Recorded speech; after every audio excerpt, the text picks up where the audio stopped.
Hi, welcome to the NASCAR and NBC podcast. I'm your host, Nate Ryan, and here in Daytona Beach, Florida this week for the 59th running of the Rolex 24 at Daytona, which of course will be on NBC Sports. You can go to NBCSports.com and check out where you can watch all of the racing over the next week. And appropriate, we have a Rolex 24 at Daytona themed guest today on the NASCAR and NBC podcast. We have Laura Wontrop Klauser, who was recently named the Sports Car Racing Program Manager for General Motors Racing. And Laura, I just want to start out. Thanks for being here. Thanks for having me. This is really exciting. All right. Well, I know that you're down in Daytona Beach as well. It's been an exciting week for you and the racing program. I want to get to that, but let's just start first with you were just recently named Sports Car Racing Program Manager for General Motors. Prior to that, you were the program manager for GM's Cadillac DPI program in the WeatherTech Sports Car Championship Series. So just tell us about your job, your role, and how it's changed in the last week with this new position. Sure. Yes. So by going over to be the Sports Car Racing Program Manager, in simple terms, what has happened is I now have all of our sports car programs, which includes Cadillac, of course, the Camaro GT4 program, and then the big one that I just picked up was Corvette, which thrilled to be a part of that team and that program. And essentially the role's the same, except just working with the different teams. The program manager's job at GM, we control the budget for the various programs, and that's laid out differently depending on if it's a customer program or a factory program, or how we want to do that. And then we also are the single point contact for the teams back to GM, and also for the chassis suppliers and engine suppliers as well. So if they have any questions or any concerns that they want to relay back, they usually go through me, and then I'll take it to what I need to do, either make a decision or go above me if I need to solve a problem. And then also, we're very much integrated into design and development of the race cars. At this point, for all of those three programs I just mentioned, the cars are done, which is exciting. So the new design and development that I'll hopefully be getting into will be anything we do for future programs, which is something that I'm involved in, looking at what would we like to do from GM's perspective, where do we want to race, what brands do we want to race, all of that in the sports car arena. So it's nice. I have all different things I get to be focused on, which keeps the days different, every single one, and also keeps it so that I never get bored doing one thing. Well, that's good. Like you said, you've added a lot to your plate here with this new role. Previously, I mentioned you oversaw Cadillac, and now you've got Corvette Racing under your umbrella as well. Yes. Yeah. That's cool. So just general question, like how many people would you say you oversee at the company? I know you work with teams, so I guess it's probably different than if you were like a team manager, but like in your role as a program manager that works with several sports car teams, how many people would you say you're overlooking here? Oh, that's a good question. If you count the teams as being part of the family, which I very much do, even though I'm not going to go tell a mechanic what to do, that's not my job. But I want to make sure that I look out for all of them. Each team is at least, well, at the Rolex they bring more people, but 20, 30 people depending. And then what is it? This year at the Rolex we have 9 cars, 3 Camaros, 4 Cadillacs, and 2 Corvettes. So I guess if you added all of that up, it's quite a few people, especially with Delara and ECR, and then our engine team at GM included in there. But like I said, I don't really directly manage what the teams do in terms of telling the mechanics how to put the wheel on or anything along those lines. It's more so just giving them the connection, and then I control the purse strings for a lot of it, especially the Corvette program. So, ultimately it's like one of those love-hate relationships. We have to work together to each get what we need. Right. Well, as you mentioned, like a lot of cars you're overseeing and working with there, and you're in Daytona Beach. We're just coming off the first weekend, the Roar before the Rolex 24, as it's known, the test session that precedes the Sports Car Racing Endurance Classic that opens the IMSA season. And it was a really good weekend for you as the GM racing person. The Cadillacs were on top of virtually every practice session.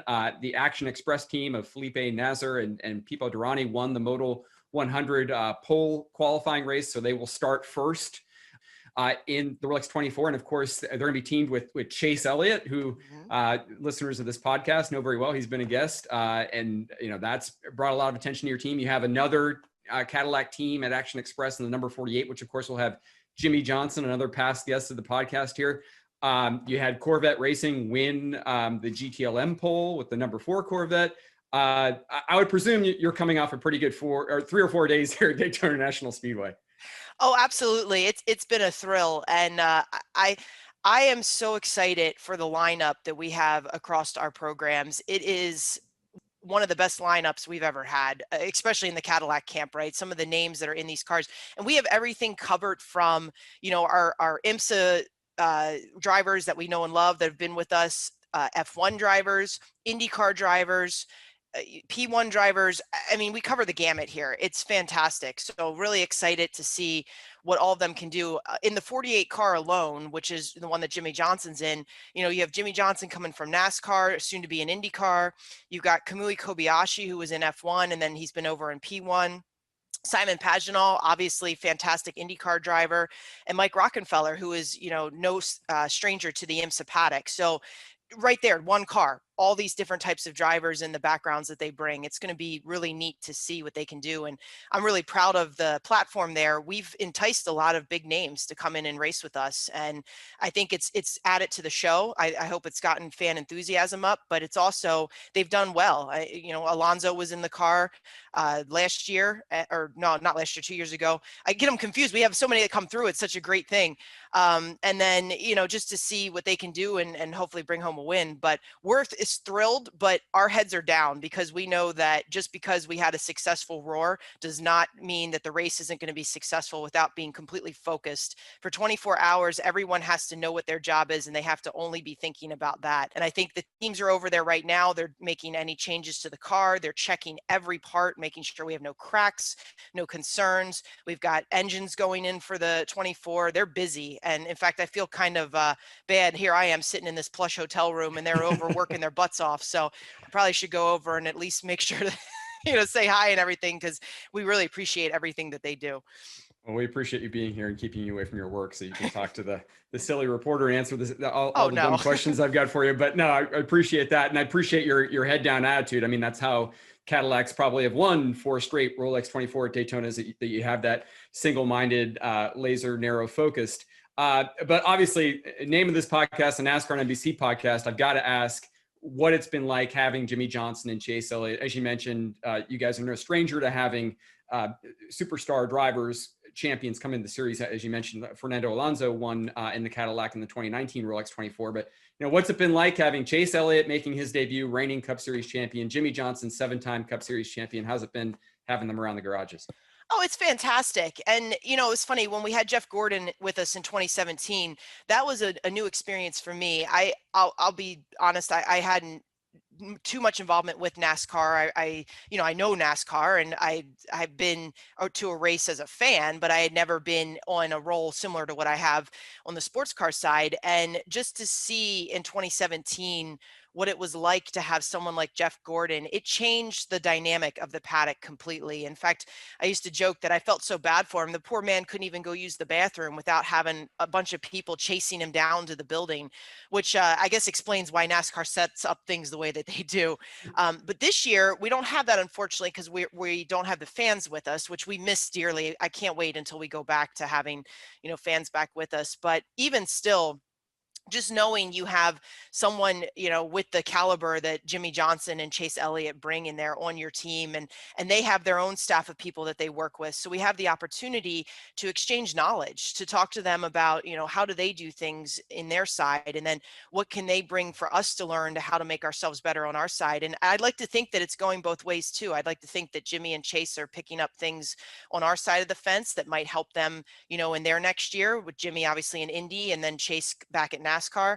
So it's been a really pleasant experience. And of course, they're cool guys too. So that makes it fun as well. How is it to incorporate them into the team where there's going to be a lot of focus and distraction, even as you mentioned, without the fans, unfortunately, being there this year? There's people like me who are obviously, hyper focused on what's going on with them. Like, how does it work with a team and GM Racing Cadillac can make them feel sort of integrated? Because I know, especially for somebody like Chase, who's a very humble driver and, like you said, kind of like head down, he doesn't really want to get caught up in the hype, but naturally that's still going to be there. Well, I'll say this. Every time I've poked my head into Action Express's trailers to check on them, I've caught Chase sitting next to either Ian Watt, their engineer, or one of the fellow drivers, and they're either poring over data over a laptop together, or they're sitting there chatting away about how to handle things. Similar experience, we've got Kevin Magnussen in the '01 Cadillac, and I had the pleasure of watching him and Ranger talk about how to drive the rain line the other day, because we started the qualifying race with wet. They become one of the team. In fact, I think that I'd like to think that they just assume that they'll be out, pushing the car if they need to with the mechanics like our normal drivers do. And I think that's what makes it fun, that, nobody's holding them up on a pedestal or anything. They are part of the team. They are one of the 3 or 4 drivers that are going to be in the car for the race. And, it's not the situation you have in some other series where it's just one driver and it's all up to them. It's literally a team sport, and they all have to share what they do. Because if one of them has an incident on track and balls up the car, you're affecting all these other people as well. So it's a totally different mindset. And I've been thrilled to see. It's like walking into the trailer normally. They're doing their jobs. No one's doing anything differently other than focused on winning. Yeah, and you mentioned, Chase. I've heard Chase say that as well. That he doesn't want any special attention or treatment. He just wants to help these guys because they're running for a full season championship in the number 31. And you mentioned as well. He's not the only. He and Jimmy aren't the only big stars as who are in Cadillacs. You've got the new Chip Ganassi Racing Cadillac as well. That, as you said, has Kevin Magnussen coming over as a full season driver from F1. Scott Dixon, the reigning 6-time IndyCar Series champion, also in that car. And as I mentioned, you've got the Mustang sampling car as well that also has done really well throughout the week in practice. So I presume, Laura, that this has been sort of like, again, like I know you're focused on next weekend. You don't want to get too caught up in it, but the first 3 days were sort of like a dream weekend for somebody who I noticed on Instagram, you've been counting down almost every day to the Rolex 24 since January 1st, 2021. You can check out her Instagram. She's got like a photo and like a note about how many days are left to the Rolex 24. I would presume that countdown feels like very real and very satisfying that you're almost upon us with the Rolex 24. Oh yeah, it's a very much a dual experience, right? I am so excited, but I am nervous. It's just everything. It's got that good butterfly energy running through. This is our race each year, right? It's crazy that we start with our Super Bowl in the IMSA racing, but this is the one that we're focused on. We get the most attention from GM leadership on this race. Although we're lucky, a lot of our leadership follow us along the entire season. They love racing.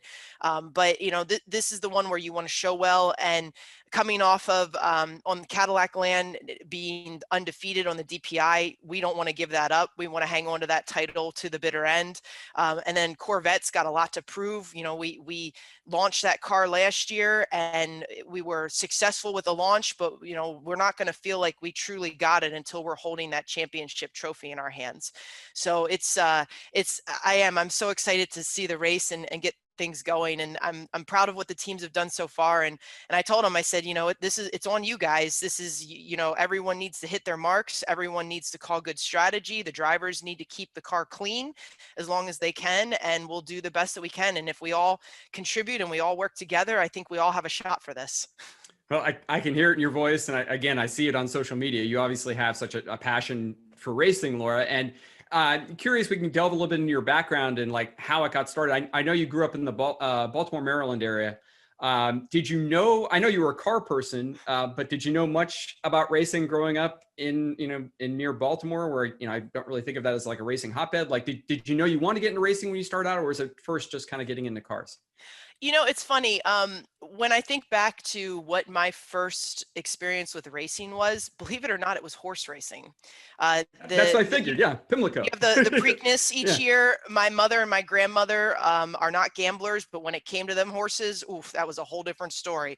They love that stuff, and so that's what racing was to me. But I always loved cars. Pretty much ever since I was 13, I knew I was going to go and work for the auto industry. I was going to move to Michigan. I started letting my parents know pretty early, and I think it's funny. I think they knew it was going to happen, but on the flip side, when I got through college and came back and had that job offer to GM, which I had worked so hard for, and they're like, "Wait a minute, you're going to Michigan?" Yes, I am. This is where I want to be. But in terms of racing, what got me into that on the car side was in college, I had the opportunity to be a part of the Formula SAE competition, which is really cool. That's where it's a collegiate project, it's global, and your team designs, builds, and races an open wheeled, formula style race car. And it's crazy. They let these college kids freshman year through senior design this thing, build it, put an engine in it, turn it on, and drive it. I mean, we did it all. It was cool, and it was an engineer's dream. It was, you took everything that you were learning in school and all those tests you were taking and all those, equations you were filling out, and you did something practical with it. So I learned so much just going through that project. But really, the competitive side of me was lit pretty heavy when I got through that. And, we want it to be the best. We want it to win. And just being able to get back into racing at GM about 8 years after I had started working for the company was a dream come true. I always say that what I do here is like Formula SAE, but we finally have money to play with. So it's good.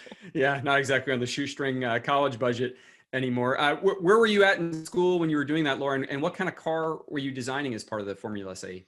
I went to Rensselaer Polytechnic Institute, which is up near Albany, New York. I got my mechanical engineering degree from them. And the car, it's I'd call it a spec car. They have very clear defined rules, open wheel, single cockpit. We used to run a motorcycle engine in it. We had a Honda motorcycle engine that we ran in our particular car. And then the competition was a mix of static and dynamic events. So part of it was you had to create this thing like a weekend autocrosser, and you had to sell it as something that a kit that people would let you produce, and customers would buy, and you had to predict how many you would sell. It was all like this business opportunity. And then the dynamic portion of it was the demonstration of the vehicle. So you had acceleration events, skid pad, an autocross, and then the endurance event, which was 22 kilometers with a driver change in the middle where you had to shut the car off and then turn it back on.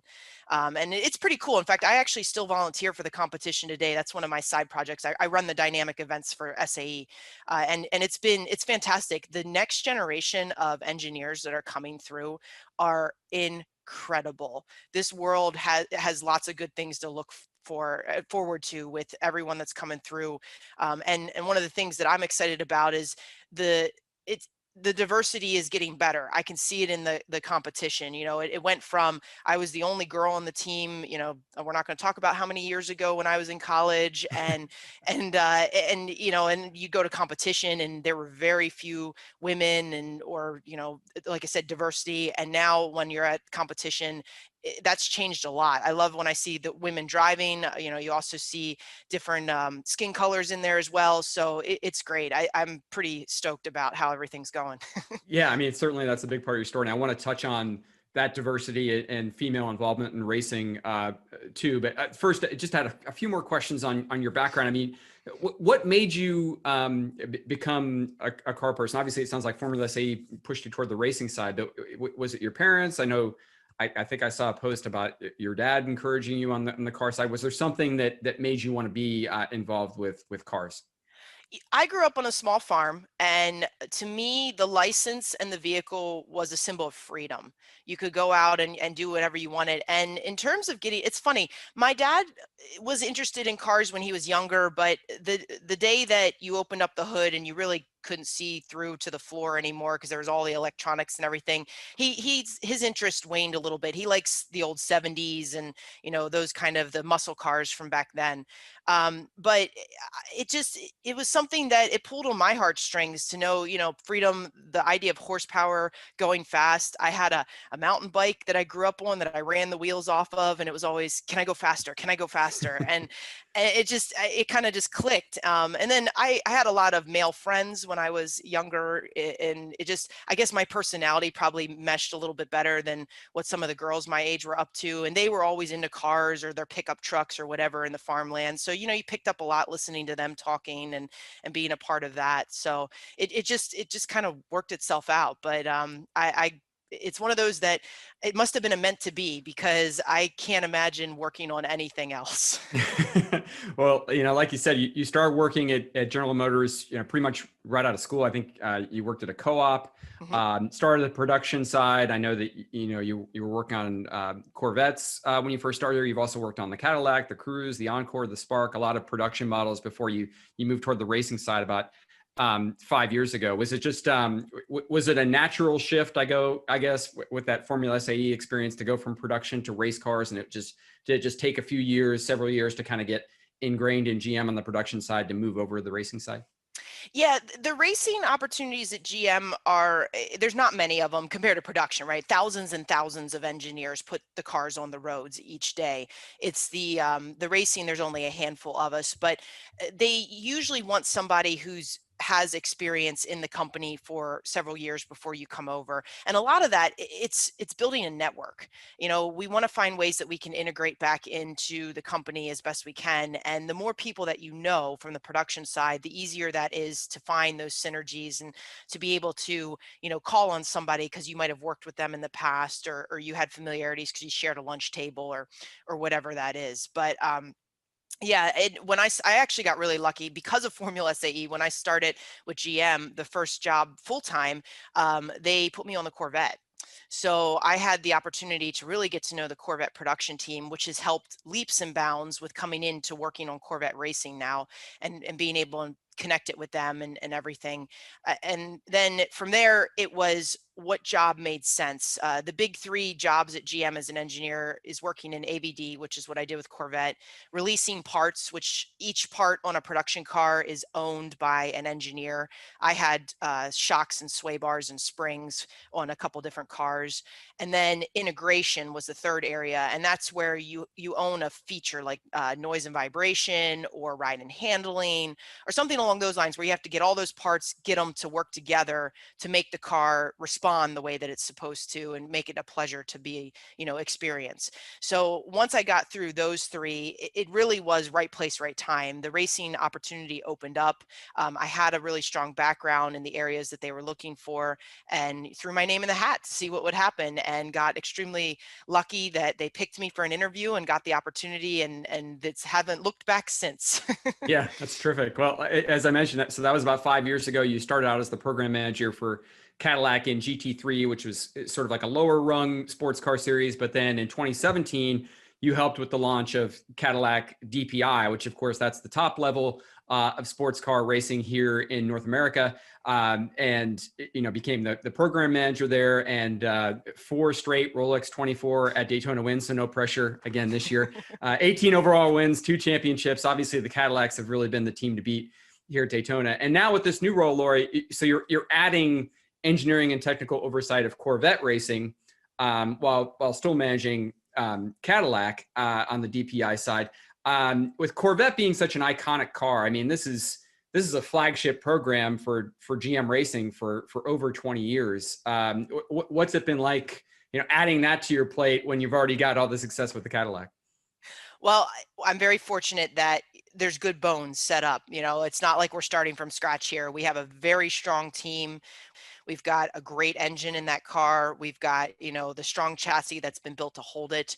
It's really just getting in there, getting to know the people that I already was acquainted with even better, and then together deciding, what does the future look like for us? Obviously, we know what our current is. We're going to get out there. We're going to do the best we can. We're going to win races. We're going to bring home trophies for GM.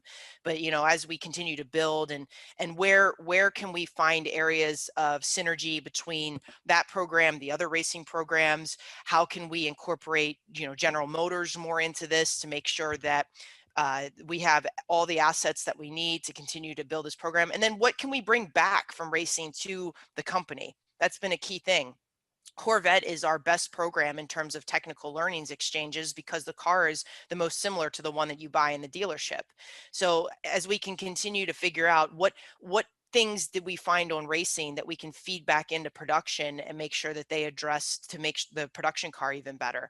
So it's always been happening, but my goal is to make it happen even better and more efficiently. Right. And it's interesting, Laura, because you're coming in and you're replacing a guy who's kind of like a legend in racing circles.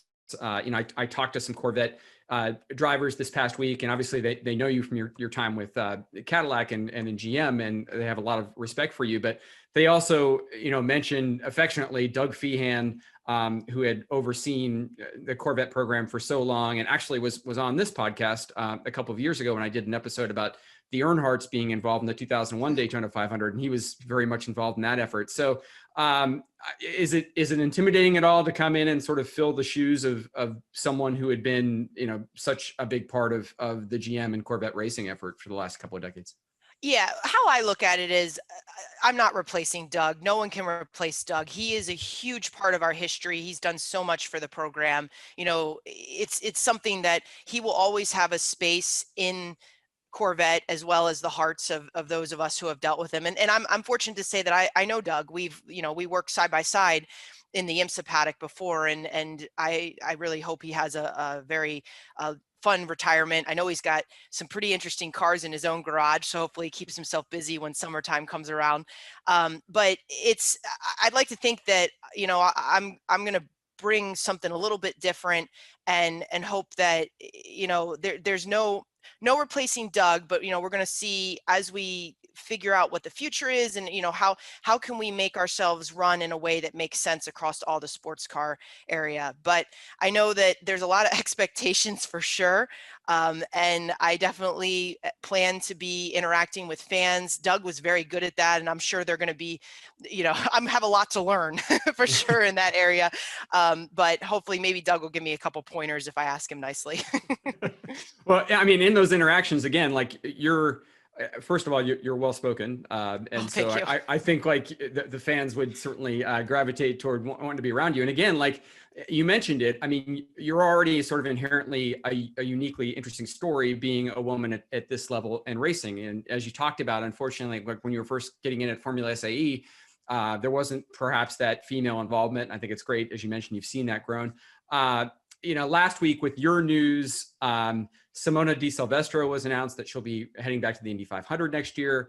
We had Catherine Legg, another former Indy 500 starter, and Christina Nielsen, two very accomplished female drivers, announcing that they're going to run a GTD entry here at the Rolex 24 coming up in the end of this week. So there's been a lot of significant news for women in racing recently. And just curious, you kind of touched on it. Have you seen it improve? I mean, does it seem like there are encouraging signs that there's going to be more gender equality in auto racing?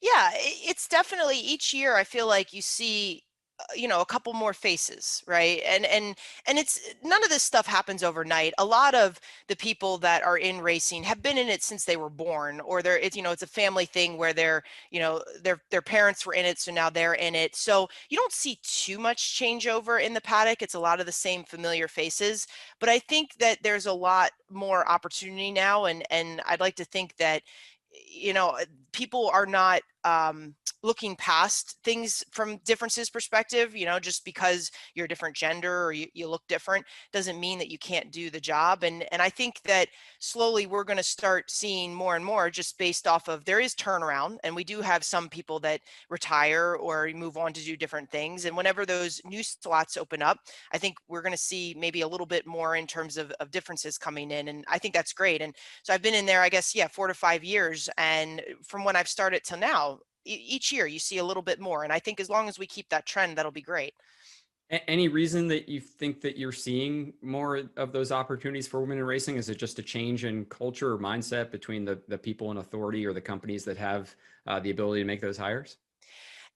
Yeah, it's really hard to say, especially because a lot of it is they're small companies, and each team is their own small company, and how they do things. It's one thing when I'm talking about from General Motors perspective, right? Equality and acceptance at General Motors is one of their pillars. That's important, that we have as much of a diverse field as we can, and you can see that in the company and how that's changed. And I'm thankful to say that I've never felt different for being a woman in General Motors ever. it's been phenomenal that I can say that, because I know that not everyone has a same experience. But then when you look at smaller companies where there's only a handful of employees, it's a little bit harder, and that's where it's harder to find openings too, right? You usually keep an employee for a while. So I think it's the interest level is up. I think that women are getting more into it on the lower levels from a driver's perspective, more in karting, starting to come up the ranks. And then just like you said, I think the open-mindedness is changing as well. It's the world's shifting. It happens slowly, but it is shifting. And I think as long as we don't have an expectation for who needs to fill a role, and that, as long as someone comes with the talent for the job that they should be considered, then we'll be fine. And I'd like to think that overall that's happening in its own way. Well, I know one way, Laura, that certainly helps is to have role models and to have people that young girls can look at and say, well, there's a woman who's working in racing, I can be like her. I know that you have interacted with somebody who I think people listen to this podcast would know. She's been a guest on this podcast, Alba Cologne, who is a longtime GM racing engineer, went to Hendrick Motorsports. I was looking on your website and I saw that you had some photos with her, so I know you know her.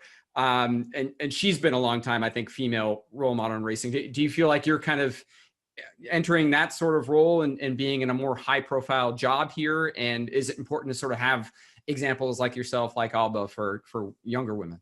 Yeah, Alba is definitely one of my mentors. She and I met in Formula SAE back when I was a student. And then when I became a new hire at GM, Alba was always looking after the Formula SAE students that came to work for the company. And, so we got to know each other well. And I miss her. She's down in North Carolina now. She used to be in Michigan. We'd see each other every once in a while. But, I think it is important to see people. And something that I maybe didn't realize when I was younger, that, because I knew what I wanted to do, and it didn't matter who was sitting in those roles. I was heading after it one way or another. But, as I look around, and I realize seeing yourself in somebody else because they are familiar to you, their mannerisms, how they look in a way, it is important for you to have something to aspire to. I went to an all-girls high school, believe it or not, and still wanted to be in engineering.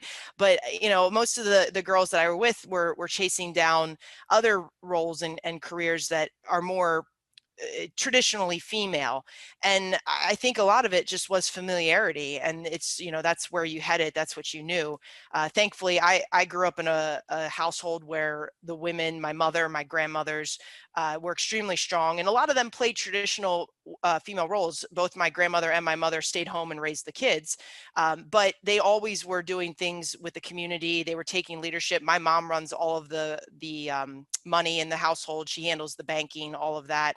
And just by seeing that, there were no definitions in terms of who could be doing what or what was traditional there, I think was key for me. And it's something that I didn't realize until, I got a little bit older, that having that background helped set me up for what I could do. And I think that, other girls, that being able to see women in the roles and say, hey, she can do it, I can do it, why not? So, and that's a good thing.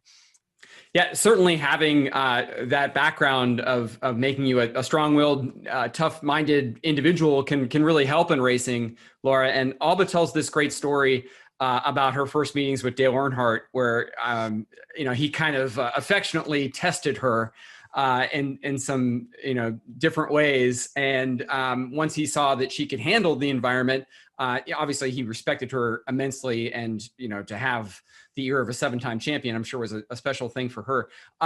From your experience, have you had instances like that? I mean, racing, to me, like, having covered it for so long, it's already a tough environment. You already have to have thick skin, I think, to be able to work in this environment. But like, being a woman in a male-dominated environment, is it even more different for you? Have you noticed instances in which you've been treated differently? What's that been like? It's funny. It's in the moment, you don't realize anything because you're usually handling an issue, and all you're focused on is figuring out, what do I need to do to calm a person down, to get an answer out of somebody, to get us, pivoting in a different direction. And you don't worry about all the background. I have a job to do. I'm going to get it done. But, I'm sure there are instances where I maybe had to argue or bring more fact or say something differently than had I been a man. But on the flip side, a lot of it in racing especially is relationship based. And my goal when I came over first thing was to build strong relationships with everyone on the team, because I feel like everyone contributes in their own way and they're all important. So it's important for me to know each and every one of them and their story and how they got into racing and then what's at home for them with families and stuff like that, and where their mind's at. But I think one of the benefits I have, and maybe it's a female thing or maybe it's just me, is, I'm pretty personable, and I really do enjoy my minutes where I get to talk to each person and see how they're doing and what's going on in their lives and all of that. And I think by taking the opportunity to do that, it's allowed me to establish those strong relationships. So when we get into those moments where we have to make a decision quickly, or I have to tell a team, what you're doing is not okay, we can't keep doing this, and all of that, there's still tough moments, and you do have to have extremely thick skin, because words are exchanged and emotions are exchanged. And one of the best things about racing, that's also the worst things about racing, is you have by far the most passionate people in racing, which means you get the good passion, the passion that works hard, the passion that's excited, all of that. And then you get the bad passion, the anger, the things that come along when things are not going their way. And you have to understand you're going to have to balance that. So it's not taking things personally, separating the personal and the business, when you're having those moments, and then understanding that it's okay for people to be upset with things. You have situations where you worked so hard to do something at a race and some other car hit you, or something just didn't go your way, and there's going to be anger there, and the initial response is usually to figure out, what can I blame? Why did that go wrong? It working through all that. So I think Formula SAE actually set me up pretty well for that, because I worked with a bunch of hot-headed people that I call my best friends now from college, and learning that we're going to have explosions. Things went flying across the shop. You just ducked to make sure they didn't hit you in the head, and dealing with that and then just kind of translating in.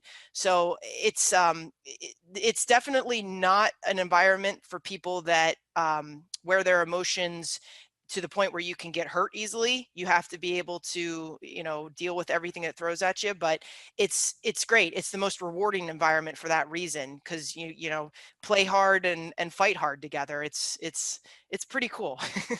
Yeah, and certainly Cadillac teams are been part of some highly charged emotional situations post race. I think people can check out Petit Le Mans last year if they're curious about that. You can go find the highlights from that one. Any examples you have? I mean, knowing that like you probably can't name people or teams involved, but like, is there an example of a time where you've had to have a really hard discussion in your role right now with a race team or whoever that you can speak about generally that like illustrates what you're talking about? Oh yeah, I mean, there's definitely moments where I was going to say a couple ones. We had tough discussions this weekend. There was a situation where the team forgot to talk to me first before they went to IMSA, which we're still figuring some of that stuff out. So you had to put a gentle reminder. The first one's gentle, the second one is not. So and then we've had moments where teams come up with some creative solutions for things, that the way that our racing works with how the vehicles are homologated, it really doesn't allow for too much creativity from a parts perspective. Now, how you set up the car, what aero bits you choose, you can be creative there, but in terms of redesigning something, you're not supposed to be doing that. So I've had to have those conversations with teams to say, the book says it needs to be this.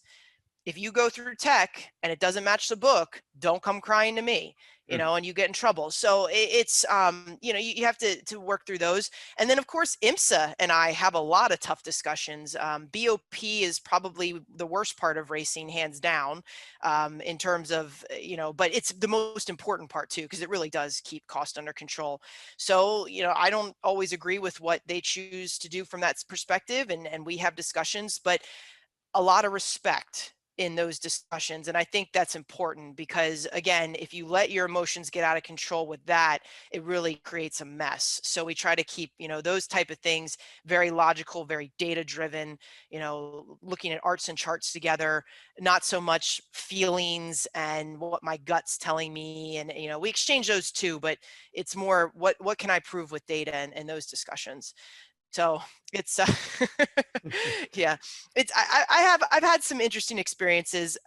Thankfully, the ones that are the toughest on me actually are probably the engineers on the various teams, and I don't think that's a gender thing. Having now been an engineer for over 10 years and a couple other things, engineers always think they're right. It's just the way that we're wired. And I think you want that because some of the things that engineers do, if you think about it, everything you touch in the day was touched by an engineer at some point. Your phone, the bridge you drive over, all of that. You want people that are pretty confident and know what they're doing and will call each other out, because that's the only way you're going to have exactly the right thing. So there are times where, I'll be told, you're an idiot. You're not doing this right. And then I'll tell them they're an idiot too. You got to have a little bit back and forth. So it's, once we get through that, it works pretty well. Got to have the hard conversations first. Yeah. Well, that's interesting. There's been an explosion of engineers in NASCAR over the 20 years I've been covering that series full time. And it's interesting because you have these shade tree mechanic types who get used to having all these engineers come in, and, they approach it kind of in a more analytical way. And what's interesting about those, like, as you said, I think you come off as a little bit more personable than I think a lot of people think of as engineers, and perhaps that's why you're well suited for this management and executive role. In that light, just to tell people a little bit more about Laura Klauser, I in doing some research, I thought was interesting. You have a carsandchocolate.com website, which I guess tells people you're not all cars. There's another side of you that involves food and beer and pizza. Tell me about those other interests that you have in your life, and as you mentioned, your husband, who also works at GM. Yeah, well, we're obviously car nuts. Our garage is packed at this point. We bought a house that had an attached garage and a detached garage because we had a collection, and we've already outgrown both of them. It's a problem. There's no checks and balances in our relationship. It's bad. We actually, we're Corvette owners. I have a C6 Grand Sport that we take to the track and we drive, and that's been pretty cool to see. I'm not even touching the top of what that car is capable of, and it can do so many incredible things. But I do like baking. That's kind of been my creative outlet. I'm not really an artist. I don't do things along those lines, but I do like to look at the chemistry behind, cupcakes and cookies and various chocolate desserts. I got into playing with chocolate a couple years back, and the molds and creating different things and stuff. And I think that the teams have benefited quite a bit from it. In fact, I love it. One of our Cadillac teams, AXR, I started when I came over, anytime any of them would win, I would send them a package down of some treat, cookies or whatever I sent them, and they call them win biscuits. So they always come, if they win a race, they come and tell me, we can't wait to get our win biscuits. So I got a feeling I hope I'm going to be baking a lot this year, because I will happily do the same for Corvette. So, but it's a nice way to just, relax a little bit, to try something new, to come up with things. And usually people are excited when you bring treats into the office, or, share them with the teams. Or my husband is always happy when the kitchen's up and running, so he can come sample whatever's coming out of the oven. That's great. Yeah, certainly you need those de-stressors when you're working in such a high pressure environment on the job. It's good to have all these things away from the job. And, you mentioned those win pastries and cookies. We can wrap up here, looking ahead to next weekend, again, trying to win 5 in a row on the Cadillac side with Rolex 24. And I know the Corvette has a new C8R that won the championship last year, but didn't get the Rolex 24. You mentioned that you get nervous about things. What are you most worried about as you look toward Rolex 24 next weekend and think about how do I get Cadillac and Corvette both in victory lane? Well, I think all of us across the field are nervous about sharing the track. There's a lot of cars on the track for this race, and we've got different classes. Some of them are integrated into others. In fact, LMP3 and GTLM seem to be running pretty close to each other depending on who's in the cars. And it's just, you hope and you pray that you stay out of scuttlebutts, because there's always that opportunity. You could have done everything perfect, but you were just in the wrong place at the wrong time, and somebody's bad decision became, the thing that took you out.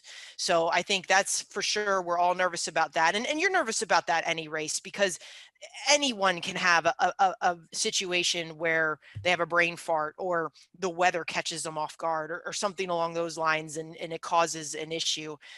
So I think the drivers know that a good portion of the race is just keeping your nose clean and keeping out of that stuff. But then, also we're always, I'm responsible for the hardware through the suppliers that do that. And I want those race cars to end that race just as tough as they started it. And I think that, we've proven we can. We just need to make sure that it's all ready to go, and the teams have all the resources they need available to them. They have any technical expertise if they, for how they want to set up the car and all of that. And we're just working through all those things. And then the fun part is when the green flag starts, it's out of my hands and in theirs. And that's where I just keep my fingers crossed that they stay focused, and I know they can, because they've proven it over and over again. Yeah, and they'll get another chance to prove it. 59th Rolex 24 at Daytona coming up. And Laura, really appreciate you giving us so much of your time. Good luck with the race. Good luck with the 2021 season. Good luck in your new role. And thanks again for being here. Thank you so much for having me. And thank you to all the fans. We love you. We can't wait for you to be back in the paddock. Hey, Motorsports fans, thanks for watching. Make sure you hit subscribe before you go for all the latest news and highlights across motorsports.